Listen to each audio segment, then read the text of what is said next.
Hi, everyone. In a way, this is sort of like a Happy New Year connection to where we did that Christmas show with my two baby kitties. And this is Chocolate. He had jumped up behind me. He loves to sit behind me when I'm working. So I thought everybody loves these kitties now. So I'm going to show you Chocolate. They, like cats normally, they don't like to be contained in any way. But oh, he is such a love bug. And Fluffy is around here somewhere, and you might keep a look for Fluffy. He'll probably come jumping up. These are brothers from the same litter. They're Himalayans, and Chocolate is the biggest one so far, and you can see he's really got a beautiful coat. I love them dearly, and I'm going to put him right back behind me where he loves to be so that I can talk to you about some things I think are important. And we'll see. Maybe he'll settle down the way he normally does.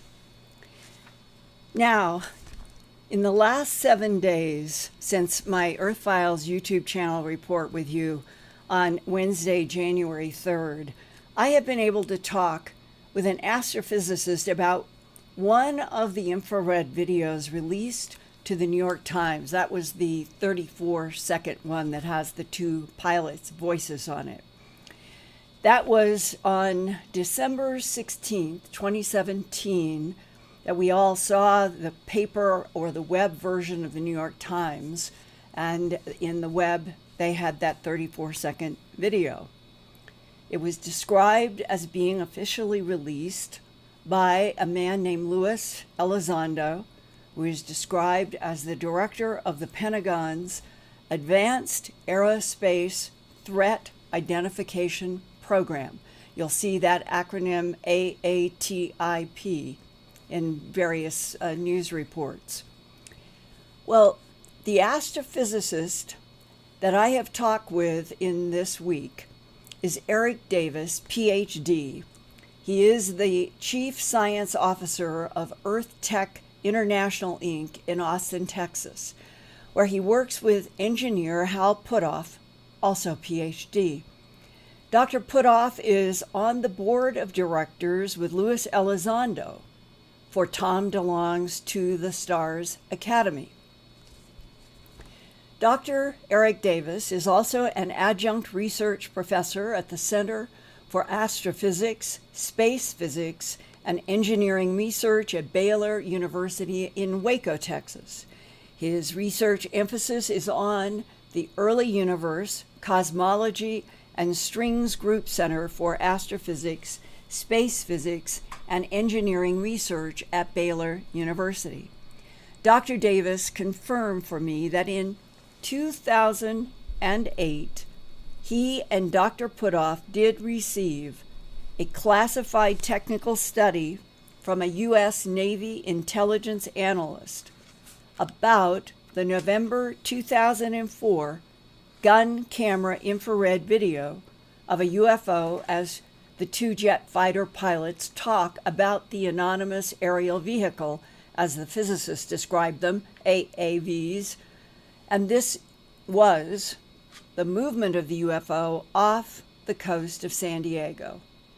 Now, why this is important is because in the pushback, since we did the first reports about the New York Times and the Washington Post, some people have had various arguments about one, oh, well, that was released back in 2007 on YouTube. Well, this is now from the man who got a technical report with Dr. Puthoff before any of us in 2017 knew anything about this.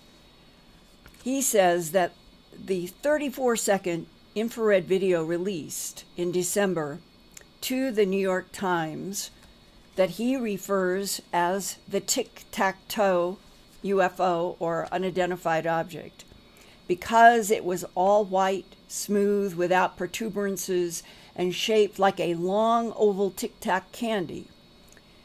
I asked Dr. Davis if it were true that the video was first put on YouTube back in 2007. That would be a full 10 years before the December 16, 2017 release in the New York Times. And Dr. Davis confirmed that, yes, there was a 2007 YouTube posting of the same recent New York Times F-18 FLIR infrared video clip. The UFO video is from an original November 2004 gun camera of a UFO encounter involving Navy fighter pilots from the USS Nimitz that at the time, in November, was in San Diego along with the USS Princeton. And this is the same UFO compared to a white oval tic-tac candy. Dr. Davis emailed me the following information, and so I'm now going to quote from the astrophysicist who works with Dr. Hal Puthoff. Dr. Hal Puthoff is on the board of directors of To the Stars, working with Tom DeLonge, Louis Elizondo, and several other people that we have seen in live stream. Here is the quote. There was a 2007 YouTube posting of the F-18 FLIR video clip from the original November 2004 Nimitz encounter with the tic-tac anomalous aerial vehicle. Someone working in the Nimitz task force who was involved with gathering the FLIR videos from the F-18s had made a CD of those videos. Then he transmitted one of the videos, but we're not sure if it was the entire CD, to a German group that was producing a documentary. It was the German group that had posted the one F-18 FLIR video of the tic-tac encounter on YouTube in 2007. There is no chain of custody or provenance info on this transfer of the one F-18 FLIR video from the Nimitz to the German group, close quote. Essentially saying that this was perhaps not official, perhaps this was done in some spontaneous way, not officially with chain of custody. And for those of you who have been watching my YouTube news updates, you know that chain of custody is one of the most important parts of science, and that you have to, when you release something, documents, videos, a mummy in Peru, whatever it is, for it to hold up in a court of law, for it to be acceptable to scientists, you have to be able to prove where the document or the object or the mummy or whatever it is originated. And in this case, when the New York Times and the Washington Post did their releases in December 16th and 18th, they even talked about how the videotape, the 34-second for the New York Times, the 2-minute and 45-second for the Washington Post, how they were given the chain of custody documentation, and you can read about it also at the To the Stars Academy website, saying and backing up that Louis Elizondo on the 5th floor in the C ring of the Pentagon is the one who was officially the origin point and the releaser of these videos. And what all of this about 2007 is that someone working in this project somehow got the idea that they would put together some of the UFO footage that had been gathered and put it on a CD, and that some people in Germany making a video would get some of this for the documentary, but that the argument is today that Louis Elizondo is the first to officially release the 34-second video and the 2-minute and 45-second video, two different UFOs, but with the chain of custody leading back to Louis Elizondo in the Pentagon, who is and was may still be doing something like this, but was the director of the Pentagon's Advanced Aerospace Threat Identification Program. Now, I also learned that the Nimitz investigation report that we all have seen, both the video and we've read in the newspapers, that Dr. Eric Davis explained to me that the Nimitz investigation was authorized by somebody other than Luis Elizondo, and that the other individual who wrote the analysis of the tic-tac UFO was at the time a GS-15 working in naval intelligence. And Dr. Davis said to me, quote, "I put in a call to this individual to ask if I could tell you, Linda, his name. He is not retired and transferred to a new job at the Joint Warfare Analysis Center a few years ago. I am waiting to hear from the author of that report to get his permission to possibly tell you his name. The report was written on blank document template and not on Navy or DoD stationery in order to keep it from getting classified, so it could be easily shared with Bigelow Aerospace and us at the Institute in Austin, and with other Navy investigators or the leadership," close quote. And the reference to Bigelow Aerospace, as has been discussed in the New York Times and the Washington Post, is that when Harry Reid, the senator from Nevada, was able in 2007 to get the $22 million authorized for 5 years until 2012 for this threat assessment program, that Bigelow Aerospace received most of that allocation for all of these investigations. And that's what he means, that this classified report could then be shared with Bigelow Aerospace that would have certain clearances. The Institute at Austin, Dr. Davis and Hal Puthoff, they have certain clearances, and other naval investigators or their leadership, close quote. And then later, Dr. Davis emailed back, "Okay, I just talked to the author of this still classified and not released Nimitz tic-tac encounter report. He cannot be publicly identified because he is still an employee of the Department of Defense, and his work involves warfare and intelligence, which are highly sensitive in his job.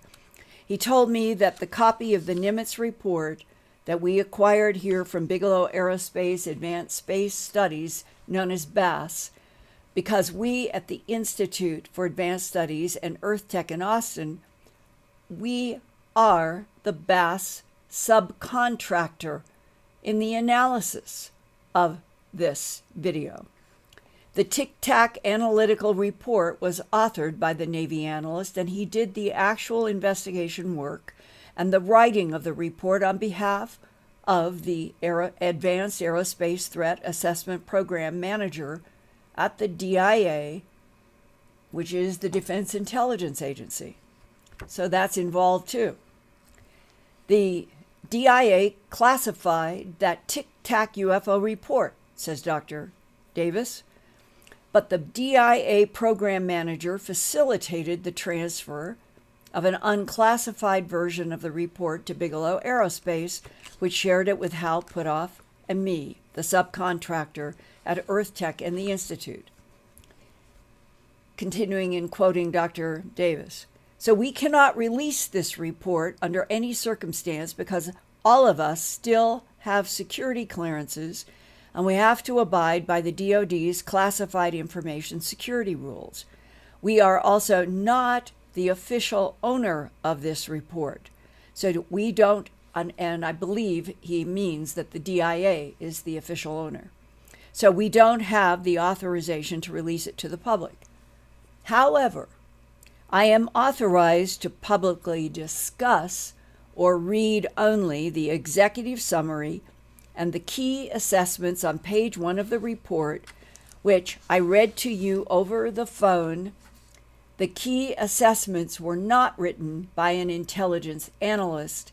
They are the assessments that were made by the FA-18 pilots themselves, close quote.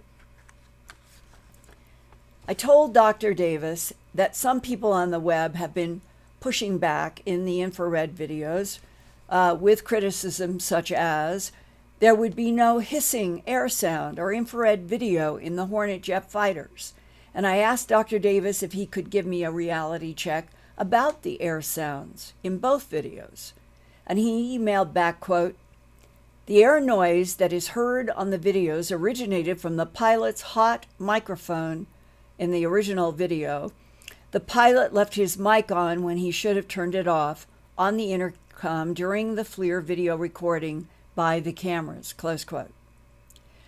Dr. Davis is going to share what he can from the executive summary and the key assessments by the pilots about the tic-tac UFO report with me and John Burroughs tomorrow night on Phenomena Radio. We broadcast live for 2 hours beginning at 8 p.m. Eastern, 7 p.m. Central, 6 p.m. Mountain, and 5 p.m. Pacific.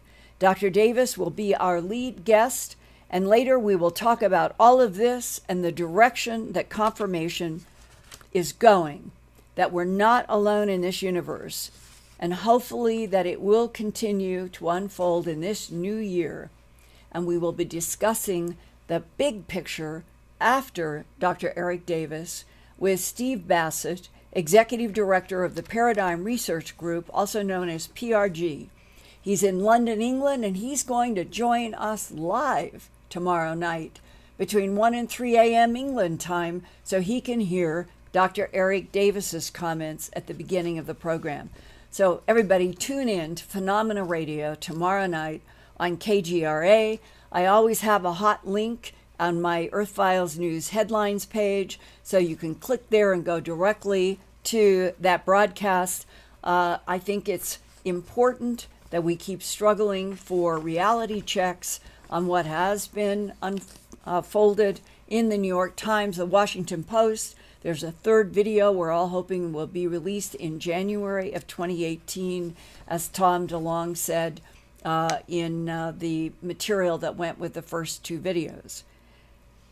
Now, another subject that seems important to do a reality check on tonight is my Earthfiles report posted yesterday on January 9th.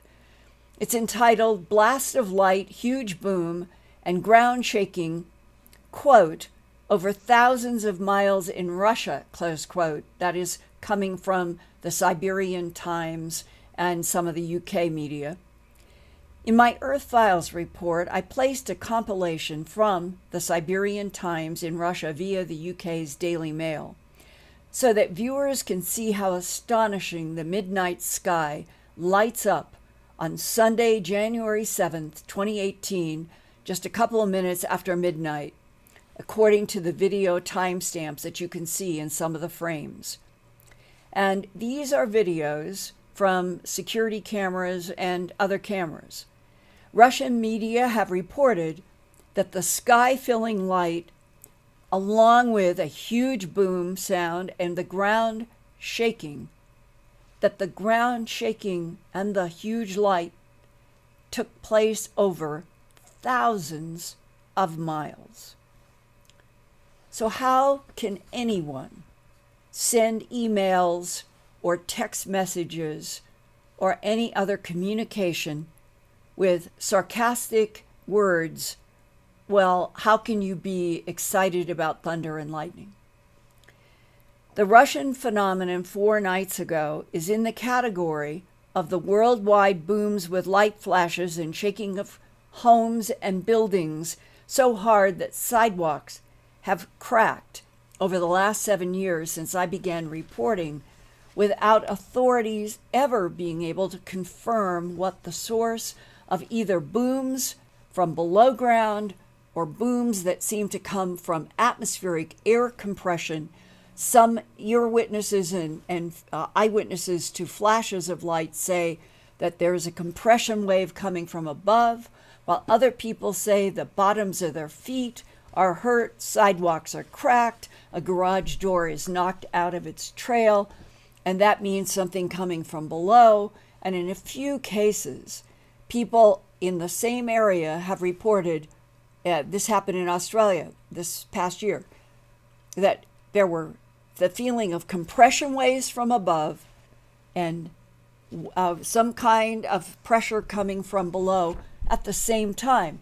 Mixed physics.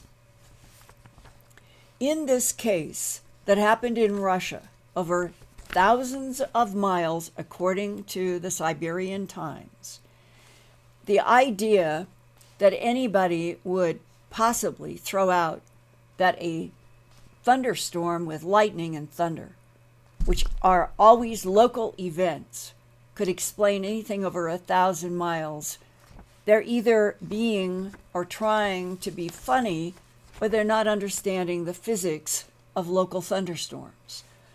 On top of that, some scientists have said that they hypothesize, they speculate that what happened in Russia was a huge bolide that came in, broke up in the atmosphere, caused a tremendous amount of light, the boom, and the ground shaking. But others have argued that it is the size and the scope, quote, over thousands of miles in Russia, that is puzzling.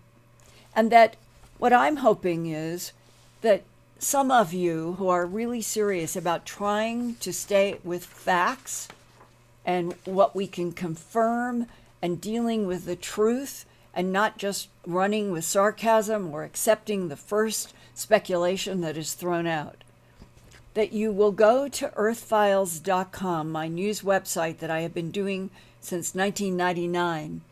I am now at 2,600 reports.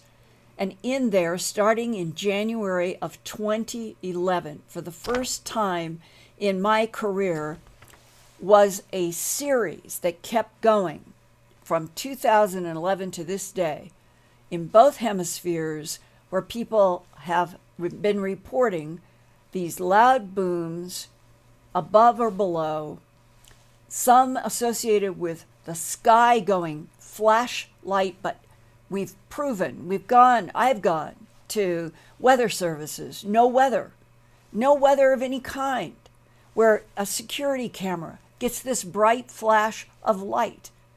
And in some cases, probably the most outstanding and over a large area, were 5 counties in 2000, I believe it was 2012, 5 counties in Georgia. Thousands of people are calling 911 and the fire department and anybody that they could at broad daylight noon. 5 counties at the same time. No explanation, all military denying there are any planes that could be breaking the sound barrier, all of the others. No seismic, no USGS recordings. And a police officer was driving home at his lunch hour. And as he drove in his driveway is when he heard the boom. And when he gets out of his police car to go into the house, he realizes that the reason that his garage door didn't go up is that it went out of the tracks. And that is a lot of energy associated with something broad noon daylight, 5 counties in Georgia, and there's never yet been an answer to what caused that. So I'm hoping that in these Earthfiles YouTube channel get-togethers on Wednesday night, that we can all begin together to try to learn more, share more, as reality checks facts on some of these stories that genuinely seem to fall into very mysterious phenomena, and they may or may not be related to something that falls into the alien presence category, but that the mysteries are themselves worth all of us trying to understand what are the facts, what is the truth.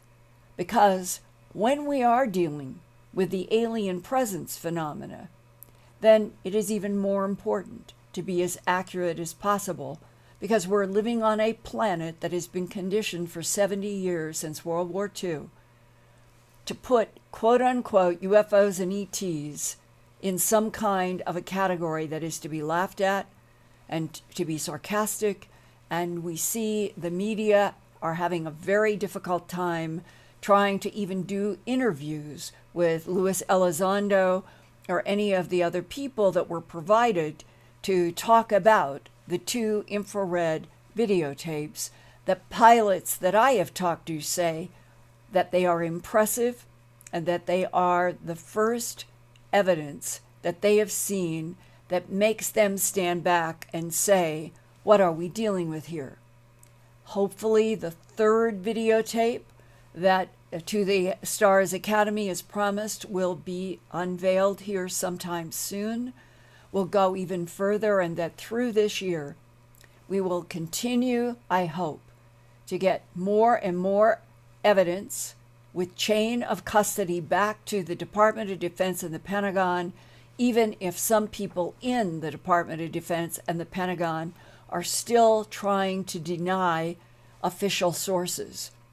As we talked about last week, I think that this falls also into this long time category of a war in the Pentagon, in which some people do not ever want the truth about an alien presence on this planet throughout the solar system and beyond to come out. They would prefer to live on a planet that is drowning in lies than to tell the truth and the facts of centuries in which we humans, all of us, would finally be on the same page as those that have been holding power and control. That fight, that argument, those different points of view, that's where a lot of the energy for the pushback is coming. And my hope is that by December of 2018, we will have the headlines around the world in every media, every website, every social media, that we are not alone and that we are finally being introduced to some Department of Defense facts about why we are not alone, and some insights about the alien presence that has been used as a phrase since at least the time that John F. Kennedy was president. Now, I want to thank everybody for being here and listening tonight, because I feel that being able to share reality checks and to talk with those of you who come, I hope, because you have open, curious minds and you want to know what the truth is, as I do, that we can continue to educate ourselves, and that part of my education, for sure, is being able to hear your questions. And so I'm going to ask Lori to take questions now. Thank you. Thanks, Linda. Our first question is there any chance that you can interview Art Bell on this disclosure issue? Well, Art sort of has withdrawn in many ways, and I don't know. I don't know if he would be a person now who would have current information. On Phenomena Radio, John Burroughs and I interviewed George Knapp the week after or so after the disclosure in the New York Times and the Washington Post, and George is much closer to Tom DeLonge and that inner group, and it was a fascinating discussion with George. For those of you who know that at Earthfiles, my YouTube channel that we're talking through right now, that Lori puts up every Phenomena Radio interview, everything that I am on. And so my Earthfiles YouTube channel is a place that I hope that all of you would go to. If you don't have time to listen to us live on Phenomena Radio, go to Earthfiles. We are getting the Phenomenon Radio interviews that John and I are doing we are hoping the harder edged people on a lot of these subjects. And we're trying to get the program up either the night of or the very next day after the Phenomena Radio. And I think that we, John and I anyway, our goal is to try to have the most current evidence, the most current thinkers, researchers, from science to medicine to people in the UFO field who are trying to stay up with this. So that is, I think, one way that my interviews with John that you could all listen to every week. And eventually, it may be that on my Earthfiles YouTube channel, as we're doing tonight, we might get to a point where my technology with Lori's technology, we might actually be able to have me bring somebody in to do an interview. So all of this is on the chessboard right now, and I don't know. I will just continue to try to bring to you the most current news and information that I can on this complex unfolding, we'll call it the 16-layered chess game that we're all trying to understand. Thank you. Another question. So our next question is, didn't Grant Cameron say that the video seems to be a fake? Well, I think that people, there was pushback, and what I'm trying to do tonight, this is the whole point, is that Dr. Eric Davis and Hal Puthoff, I've known them both for a very long time. I trust them. They're talking about how they're acknowledging that the 34-second interview, these are different. These are different interviews, different videos. The 34-second that we saw through the New York Times release that has the two pilots talking, that is the so-called tic-tac video, because the object is the long white one that has no protuberances, is smooth, and that's why they compared it to a tic-tac, the pilots did. That video was one of the compilation put on the CD by somebody working apparently in the Pentagon, and they somehow, for reasons that are not clear, delivered some of that to the German crew working on a documentary. And now Luis Elizondo has provided, in the work he's doing with To the Stars Academy, the chain of custody of that video going back to his office in the Pentagon, and saying that this 2004 video is one that he studied. It was officially given to Bigelow Aerospace and to Hal Puthoff, and probably to others, to study the analysis that was done by Luis Elizondo's aerospace threat assessment office in the Pentagon. So that explanation has to be put on our table here, with anybody pushing back saying that because it was on YouTube, it was a hoax. My argument is that I've tracked down the astrophysicist, Dr. Eric Davis, who has himself been able to go back into the history of that particular 34 seconds and track it to a release on a CD to the Germans doing a documentary, but that it has a true chain of custody in the Department of Defense back to 2004 in November, when the Nimitz and the Princeton were both in the San Diego area. And for those of you who listened to John Burroughs and me in Phenomena Radio this past week, we were talking with it was Richard Dolan about the fact that John has been doing research and found that the Nimitz was in mothballs being worked on for most of November.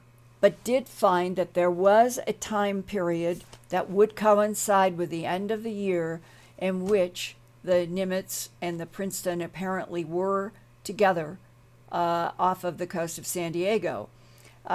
There's also David Fravor, the commander. He is the one who vouches for the 2 minutes and 45 seconds videotape that was released on December 18th through the Washington Post. He was in the Middle East, in naval duty there for most of the year of 2004. And it turns out from research that John was doing that John Fravor was in that year of 2004.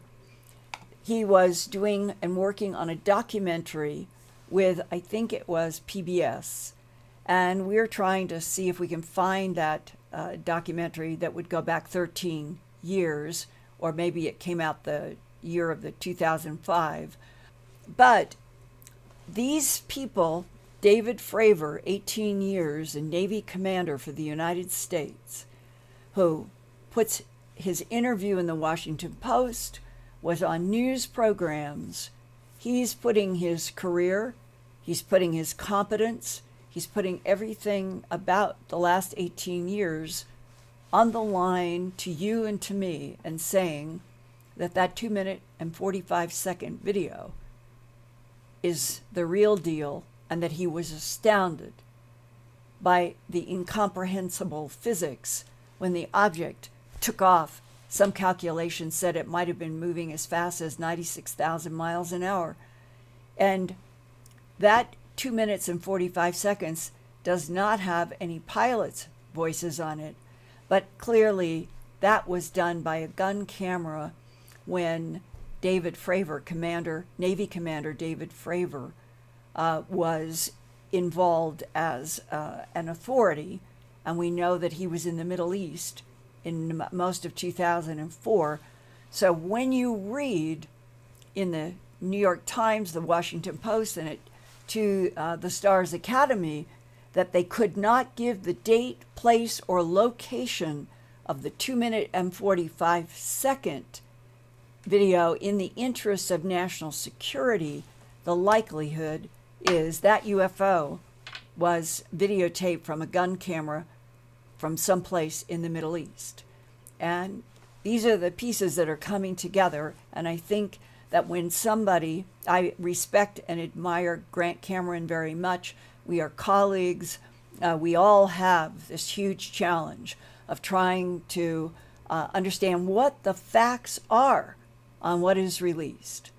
I think that what's a case that is evolving is that there are people like David Fravor, who is vouching for sure for that 2 minute and 45 second video, and that Dr. Eric Davis and Hal Puthoff in Austin at the Earth Tech and Institute for Advanced Studies there, they're vouching for a chain of custody on the released 34 seconds to the New York Times, and they are acknowledging it goes back to 2004 off San Diego, but that it was on a CD of UFO footage that somebody apparently working in DIA or working in the Pentagon put together for that German crew working on a documentary.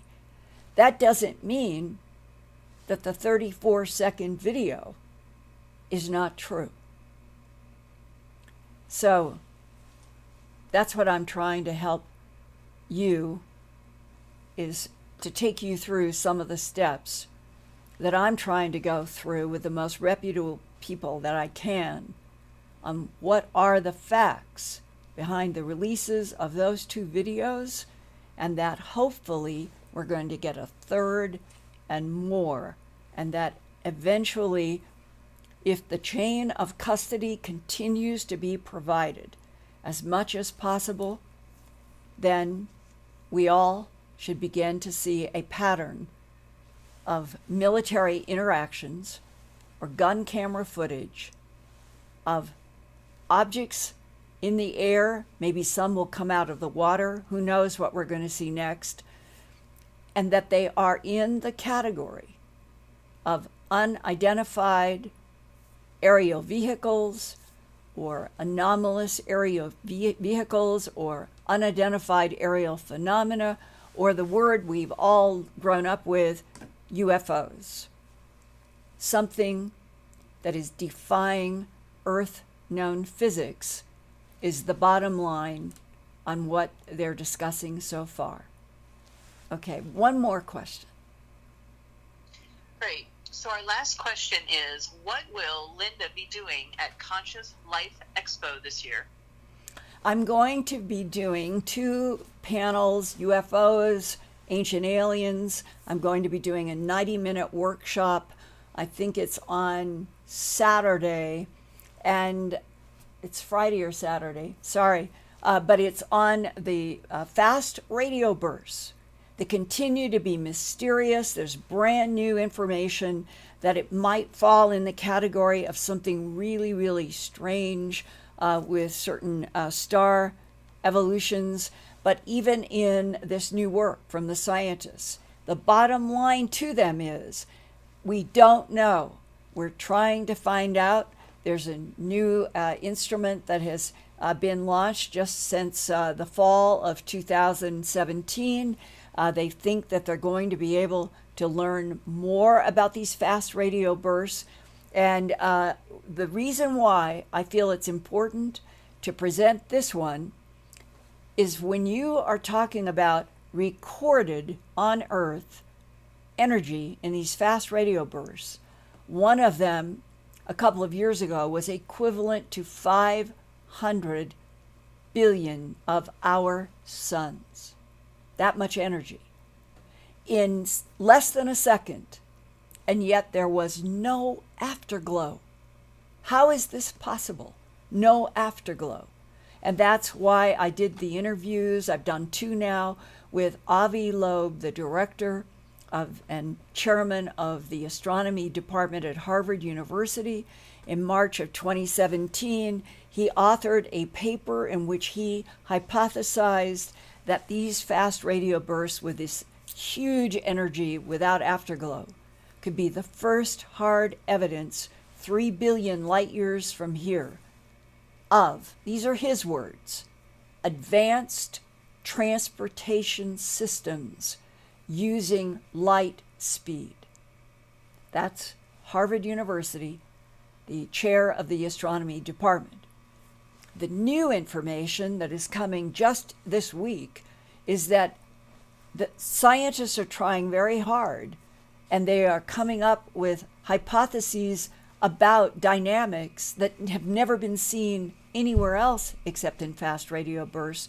They're trying to tie it to things like certain neutron stars and others, but they really are not sure. And then I'm going to be doing a 2-hour post-con, that's several of us are kept over on Monday after the weekend, to do an intensive with people. And mine is going to be on some of the military whistleblowers from which I have gotten some amazing information, both in my books and in private discussions, some of which I have still not reported. So I will be doing that on Monday of after the weekend conference in the 2-hour postcon. So I hope I'll see some of you there. And if you are Earthfiles YouTube channel audience listeners, please come up and shake my hand. I would love to keep meeting those of you who are on the other side of this lens. And with that, I want to say thank you for being here and sharing your questions and listening to me talk about this terribly complex and difficult subject to communicate on this planet because of political, military, and national interest restrictions. And that is, what are these astounding technologies in Earth's skies and oceans that have been reported not just in the past 70 years, but for centuries? That's what I hope we get a breakthrough in truth in this new year of 2018. And thanks so much for being here.